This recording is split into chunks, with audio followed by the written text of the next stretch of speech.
Good afternoon, everybody. This is Wednesday. This is a Wednesday listing and sales call, and today we're going to talk about listings. I have Paul with me. Paul, how are you? I'm good. How are you doing, Vincent? Excellent, thank you. So let me share my screen. Today we're going to have a little crash course on, I call this listing theory. Why? When you want to get listings, you need to understand how the listing game works.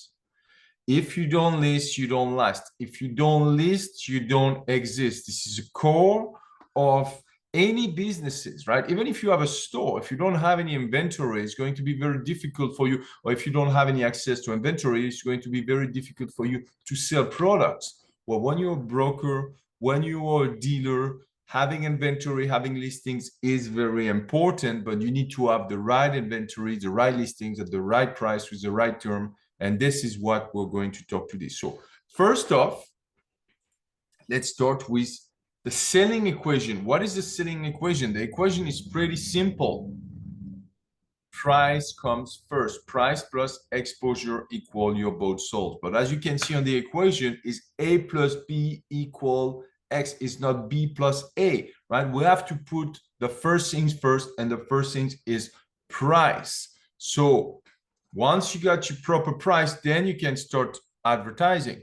I can have, and I like to say, do you know what's the minimum number of person you can reach if you want to sell a product? One. If you have the right price, you can reach to one person, you can sell your product.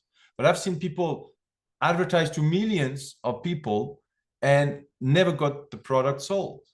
Like, I think, like I was hearing the other day, I was looking something like Michael Jordan mansion has been for sale for like 17 or 18 years, probably because they got the wrong price. If they had the right price, I guarantee you they would have sold it by then. And millions of people have seen this house for sale. So you need to start with the price, and then you need to go with the exposure and not the other way around. So next, there is one thing you need to understand about price. A buyer will not pay more than they need, and the strange things happen as soon as we buy something, as soon as we own something, strange things happen. Is we overvalue it because we own it. It's like when you start buying a new car, suddenly you start to see this new car everywhere. Why? Because you are hyper attached to it. And this is called the endowment effect or the ownership effect. That's why people, for instance, they hold on to an old piece of clothing and they don't want to throw it away even if it doesn't fit, because they spend a lot of money for it. They overvalue it. Well, it doesn't fit. There is no value for you. But because they spend a lot of money, right, they have this bias, ownership effect. So the psychologists call this bias the endowment effect or the ownership effect, which is, in the term, a tendency to overvalue something because we own it. So have a look at the example below. Let's say an owner expects to sell their listings for $550,000. But a price every other buyer expects to pay for this listing, the best price will be maybe $450,000. So the difference, the $100,000, is the ownership effect, the endowment effect. So this is the biggest enemy in both sales. Because very often, both sales professionals, they don't have the courage to tell the clients, to inform, to educate the client about it, and they don't want to lose a listing, so they let a listings overpriced, and then they not working on their own favor, on the favor of the clients, and they lose a listing because the clients get frustrated.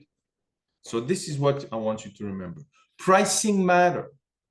I've seen this on a brokerage firm a few years ago, and I really liked it. So I took a screenshot. I wish I remember which brokerage it was, but it was like, looking at the recent market snapshot, pricing makes a difference between what sits and what sells.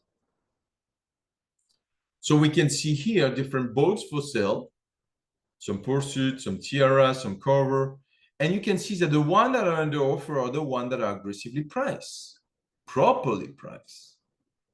So in other words, do you want to sell? You can tell your clients, do you want to sell your boat, or do you want to help other people sell their boats? You can also say this. You can say, Mr. or Mrs. Client, My goal is not to list your boat. My goal is to help you sell it. And if we want to sell it, we need to have the right price. Because there is a big risk of pricing too high. So what is the risk of pricing too high? Simply put, a buyer isn't going to just pay any more than they have when purchasing a boat, because they've been watching the market closely and they're looking at all the inventory. And if your price is within their market range, buyers will come and look at your boat. If you price it too high, they will probably skip it. And the higher you go about the fair market value to test the market, which is a horrible advice, you're going to price it high to test the market, the less showings you will have. So here is how typically it works. There is an excitement of a new listing on the market. And typically between the first month to the third month, you can see there's a peak of interest. This is when you want to be priced right. You have to show that to your clients. You have to tell your clients, if we're not priced right here, we're going to miss the opportunity to sell the boat. Because if you're priced right here, well, there is less people coming at you. And you're going to attract the bottom feeder. You're going to attract the deal maker. You're going to attract the ruthless buyer. So you want to be priced right here. Now, the most important factor when selling is time. Because time will have influence on three aspects of the sale. Number one, the market perception, which is the longer the boat is on the market, the less it will be desirable. Number two is the depreciation. The longer on the market, the greater the depreciation. And number three is the running cost. The longer on the market, the more running cost will occur, the more running cost will add up. So what's happening is the more you wait, the more those expenses are going to add up exponentially. That's why when you list a boat, it's your responsibility to ask the client, how much do you spend per year on that boat, to figure it out. And if you present them an offer, instead of telling, hey, would you accept 1 million today, you can accept, would you accept 1,050,000 or 1,100,000 in 3 months from now? And if clients tell you yes, you say, well, if you do it, then you should accept 1 million today. And the clients will be like, why? And then you show them this graph. And then the clients say, oh, actually, that makes sense. Okay, then I'll sell it for 1 million today.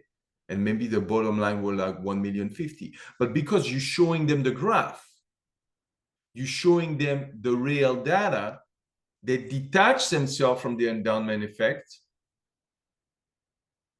and you are more effective selling.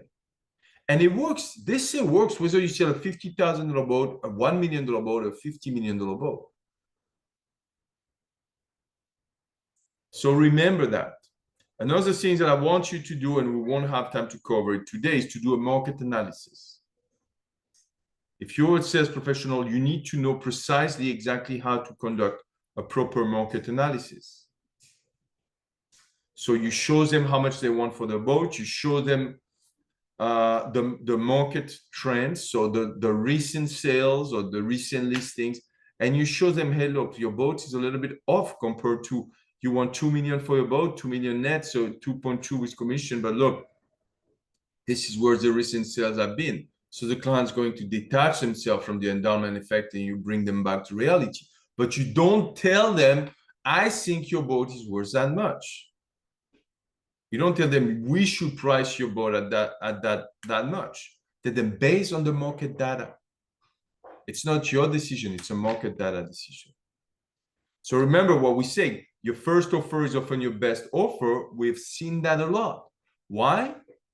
Because the more you wait, the more you're going to attract the deal maker and bottom feeder. So this is a small crash course on listing theories. This is something I always teach. I always help our students at Yahtzees Academy with. We go deeper into those things, and we're really trying to help them, to equip them to be very effective in the way they list boats. So they can communicate that with clients. They know the exact script. They know exactly what to tell them. They know exactly the graph to use to convince the clients to list at the right price. And the main thing we're going to finish by that today is like, I don't want you to ask yourself, how can I get more listings? That's a wrong question you can ask yourself. The right question you can ask yourself is, why would my clients want to list their boat with me? And once you start asking yourself this right question, changes are going to happen because you're going to you're going to put yourself in the shoes of the clients. And when you act for the clients, when you make decisions for the clients, you're more likely to convince them and help them and have them work with you. So I hope that you enjoyed this short, how long was that? Maybe a 10-minute class on listing theory. So Paul, any question about today's class? I don't have any questions, but I do think that market analysis and then the other graph showing the three costs is those are two great tools to have to deal with. Oh, they are amazing tools. They are tools that you, for me, if you are a serious sales professional, you cannot sell a boat without it.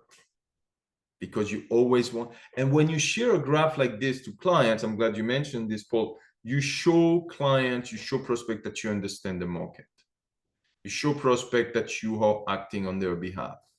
And this is what clients want to see. They want you to be in control. When you jump on an aircraft, you want to make sure that the pilot is in control. You want to make sure that they know what they're doing, that they know the weather condition, which is in our case in sales, is the market condition. You don't want them to know just how to pilot the aircraft, but you want them to know the exact theory behind piloting the aircraft. So this is what this is. That's what you put. They put their trust in you, and you want to show them that you understand the market dynamic. I want to thank you for this class today, this short class. We're going to tune up tomorrow. We've got some new stuff to share with you. We made some improvement to the one-click showing platform. I'll be sharing that with you guys tomorrow. We got some new clients that received their cameras. We got some new drops happening. So we are excited. Thank you so much for tuning in. Thanks, Paul. And we'll talk to you guys tomorrow. Bye. Wonderful. See you then. Bye.